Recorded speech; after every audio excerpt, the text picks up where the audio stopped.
9 दिसंबर 2025 को पत्रिका के फाइनेंस पेज पर यह खबर छपी जिसमें बताया गया कि अक्टूबर 2025 से कंपैरिजन में नवंबर 2025 में डिजिटल गोल्ड की यूपीआई के थ्रू होने वाली खरीद में 47% की गिरावट देखने को मिली है। लगभग आधा अमाउंट हो गया है। जो लोग पहले डिजिटल गोल्ड में इन्वेस्ट कर रहे थे, अब वो डिजिटल गोल्ड में इन्वेस्ट ना करके गोल्ड के दूसरे एसेट्स में इन्वेस्ट कर रहे हैं। इसका रीजन क्या है? इसका रीजन है सेबी का प्रेस रिलीज नंबर 70 टू 2025, जो मैं आपको अभी दिखाऊंगा। आप देख सकते हैं आपकी स्क्रीन पर, ये है सेबी का प्रेस रिलीज नंबर 70 2025। इसमें सेबी ने क्या बताया है? देखिए, इसमें सेबी ने क्लियर बताया है कि दो तरीके के ऐसे प्रोडक्ट्स हैं, गोल्ड प्रोडक्ट्स, जिन्हें सेबी रेगुलेट करता है।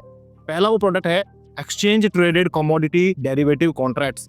इन्हें सेबी रेगुलेट करता है। अगर आप इनमें काम करते हैं, इनमें इन्वेस्ट करते हैं, ट्रेडिंग करते हैं, तो सेबी का इसके ऊपर कंट्रोल है।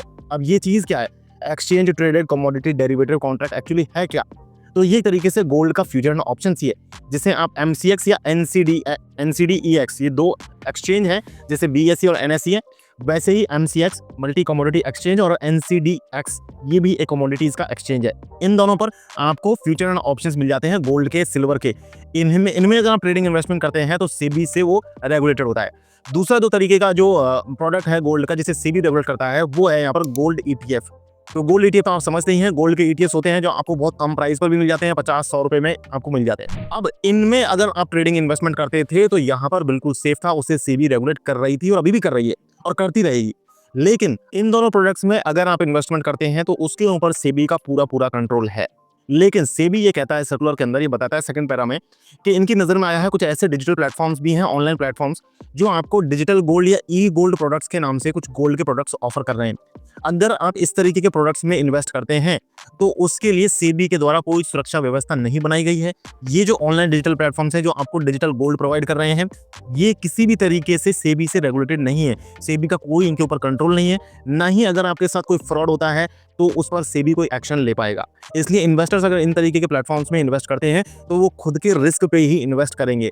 इनफैक्ट पत्रिका की जो न्यूज़ छपी थी उसमें तो ये भी बताया गया था कि अगर आप इन प्लेटफॉर्म्स का यूज़ करके इन्वेस्टमेंट कर रहे हो तो आपका जो पैसा लग रहा है, उस पैसे से आप जो डिजिटल गोल्ड खरीद रहे हो वो आपके वॉलेट में आ रहा है या नहीं भी आ रहा, इसकी सेबी को कोई जानकारी नहीं है, ना ही सेबी इसके ऊपर कोई कंट्रोल कर सकता है, ना ही कोई एक्शन ले पाएगा। तो अब ऐसे में आपको क्या करना चाहिए? क्या इन डिजिटल गोल्ड प्लेटफॉर्म्स का यूज़ करना चाहिए? और ये दो जो सेबी रेगुलेटेड प्रोडक्ट्स हैं गोल्ड के, इनमें आप कैसे इन्वेस्ट कर सकते हो, ये भी मैं आपको आगे बताऊंगा। बट पहले मैं बता दूं कि ये जो ऑनलाइन डिजिटल प्लेटफॉर्म्स हैं जो आपको डिजिटल गोल्ड ऑफर कर रहे हैं, इनमें से सबसे ज्यादा पॉपुलर जो है वो जार है।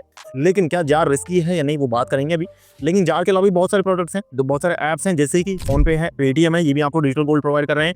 इसके अलावा गुल्लक है, गोल्ड लेन है, डिजी गोल्ड है, स्पेयर 8 के नाम से एक प्लेटफॉर्म है, तनिष्क भी इनफैक्ट आपको डिजिटल गोल्ड प्रोवाइड कर रहा है। तनिष्क एक काफी बड़ा नाम है। तो इस तरीके से बहुत सारे ऐप्स हैं, प्लेटफॉर्म्स हैं जो आपको डिजिटल गोल्ड प्रोवाइड कर रहे हैं।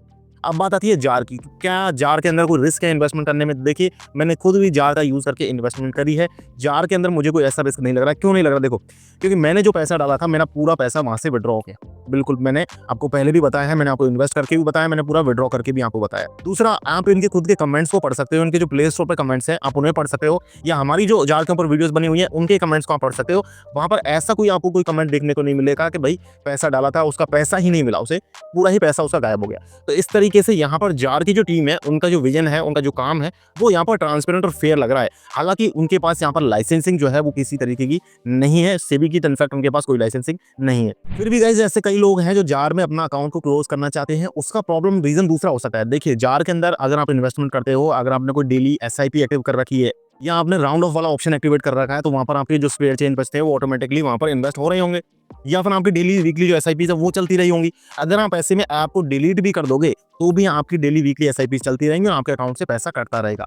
तो इसमें गलत कुछ नहीं है, लेकिन आपको डिलीट करने से पहले कुछ सेटिंग्स करनी पड़ेंगी। वो सेटिंग्स क्या है, मैं आपको अब अपने मोबाइल पर चल करके बताता हूँ, आप स्टेप बाय स्टेप समझ लेना। इसके बाद मैं बताऊंगा कि अगर आपको जो सेबी रेगुलेटेड दो प्रोडक्ट्स हैं उनमें इन्वेस्टमेंट करना है तो उसके लिए क्या करना पड़ेगा। तो भाई देखिए, जैसे आप जार ऐप के अंदर लॉगिन करते हैं, इस तरीके का आपको होम पेज यहाँ पर दिखाई देता है, हो सकते हैं।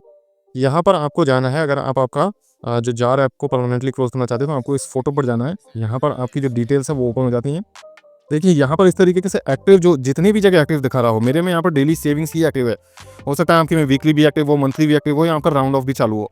तो जहाँ जहाँ भी एक्टिव लिखा है ना, वहाँ पर आपको ये सेम प्रोसेस करके दिखाना जो मैं आपको बता रहा हूँ। आपको एक्टिव पर क्लिक करना है। इसके बाद आपको यहाँ पर स्क्रॉल डाउन करना है, नीचे चला जाना है बिल्कुल इस पेज पे। यहाँ पर आपको एक बटन दिखेगा मैनेज सर्विस का। तो आपको मैनेज सर्विस के ऊपर यहाँ पर क्लिक कर देना है। मैनेज सर्विस में आपको यहाँ पर 2 चीज़ें दिखेंगी, पॉज, अगर आप टेम्परेरी पॉज करना चाहते हो उस सर्विस को 5-10 दिन के लिए, और उसके बाद दोबारा स्टार्ट करोगे तो पॉज कर लेना। बाकी ज़्यादातर लोग मैं मान रहा हूँ कि स्टॉप ही करना चाहते हैं, तो वो स्टॉप पर क्लिक करेंगे। स्टॉप पर आप जैसे ही क्लिक करोगे उसके बाद आप यहाँ पर आगे बढ़ोगे तो आपको यहाँ पर कंटिन्यू सेविंग और स्टॉप सेविंग 2 ऑप्शन दिखाई देंगे। आपको यहाँ पर स्टॉप सेविंग पर क्लिक कर देना नीचे नीचे। इसके बाद आपसे रीज़न पूछा जाएगा, यहाँ पर कुछ बताया जाएगा। आपको यहाँ पर simply facing issues in transaction तो नहीं करना। आपको अगर ट्रांजैक्शन इशू आ रहा है तो जो भी आपका रीज़न आ रहा है वो आप कर सकते हो। यहाँ पर ट्रांजैक्शन रिलेटेड करेंगे तो आपसे ज़्यादा डिटेल पूछी जाएगी, तो बेटर आप ये है कि आप माई इश्यूज नॉट लिस्टेड भी कर सकते हो। आप ये आप कर दोगे तो इसके बाद आप यहाँ पर आपको कुछ लिखना होगा नीचे, तो आप कुछ भी सिंपली टाइप कर दो और सेंड कर दो इसे। ठीक है, सेंड करने के बाद में अब यहाँ से पूछेगा we have received your concern, pause your saving instead of breaking it. मतलब ये दोबारा पॉज करने के लिए पूछेगा आपको, तो दोबारा आपको स्टॉप सेविंग पर क्लिक कर देना है।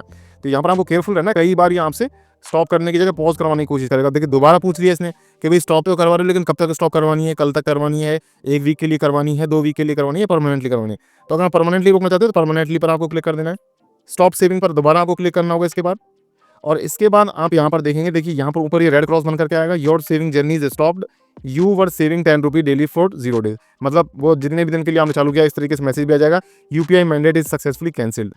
तो इस तरीके से आप करेंगे। फिर यहाँ से आप गो टू होम पेज पे जा सकते हैं, सीधे सेव इंस्टेंटली करेंगे तो आपका पैसा और इसमें तुरंत थोड़ा सा इन्वेस्ट हो जाएगा। अब यहाँ पर जब आप आके देखोगे वापस अकाउंट पर, तो यहाँ पर आपको देखिए एक्टिव, जो मेरा डेली सेविंग के ऊपर एक्टिव दिखा रहा था ना, वो एक्टिव अब यहाँ पर नहीं दिखाएगा। तो आपको यही चीज़ इसमें करके देखनी है। तो गाइस इस तरीके से अगर आप इन स्टेप्स को फॉलो करते हैं, आपके जो सारे एक्टिव लिखे हुए थे वो सारे बंद हो जाने चाहिए। इसके बाद जब आप ऐप को डिलीट करोगे तो आपका कोई पैसा वहां से नहीं कटेगा। अब इसके अलावा जैसे मैंने बताया कि सेबी कहता है कि 2 ही प्रोडक्ट्स उनके रेगुलेटेड हैं, तो गोल्ड में आप फ्यूचर एंड ऑप्शंस कर लो या आप गोल्ड के ईटीएफ खरीद लो। तो वो काम आप किसी भी डीमैट अकाउंट के थ्रू कर सकते हैं। डीमैट अकाउंट आपका कोई भी हो सकता है, बस वो सेबी रेगुलेटेड डीमैट अकाउंट होना चाहिए। जैसे कि जो भी बड़े बड़े नाम है, Zerodha, Angel One, Upstox, Groww, इन सब में सेबी रेगुलेटेड हैं ये सारे। यहाँ पर आपको जो सेबी के रेगुलेटेड गोल्ड प्रोडक्ट्स हैं वो यहाँ पर सारे मिल जाते हैं। मैं पर्सनली इनमें से जिस डीमैट अकाउंट को यूज़ करता हूँ, मैं डिस्क्रिप्शन में उनकी लिंक दे दूंगा, आप जाकर के वहाँ से अपना अकाउंट बना सकते हैं। वहाँ से गोल्ड ईटीएफ्स में या गोल्ड एफएनओ में ट्रेडिंग वगैरह, इन्वेस्टिंग ट्रेडिंग जो भी आप चाहें वो आप यहाँ से कर सकते हैं। इसके अलावा जार को कैसे परमानेंटली आपको डिलीट करना है उसके ऊपर मैंने पहले एक और वीडियो बनाया था, उसका एंड स्क्रीन पर आपको लिंक दे दूंगा, आप जाकर के उस वीडियो को वॉच आउट कर सकते हैं। उसमें डिटेल में मैंने सिर्फ यही बताया है कि क्या क्या सेटिंग्स आपको करनी पड़ती हैं, जिनकी वजह से आप अगर बिना उनकी किए डिलीट कर देते हो तो आपका पैसा जो है डिलीट करने के बाद भी कटता रहता है। तो वो चीज़ें मैंने आपको इस वीडियो में बताई हैं, आप जाकर के इस वीडियो को जरूर देख सकते हैं। मैं आपसे मिलूंगा गाइस नेक्स्ट वीडियो में, तब तक के लिए मुझे दीजिए इजाजत। जय हिंद, जय भारत।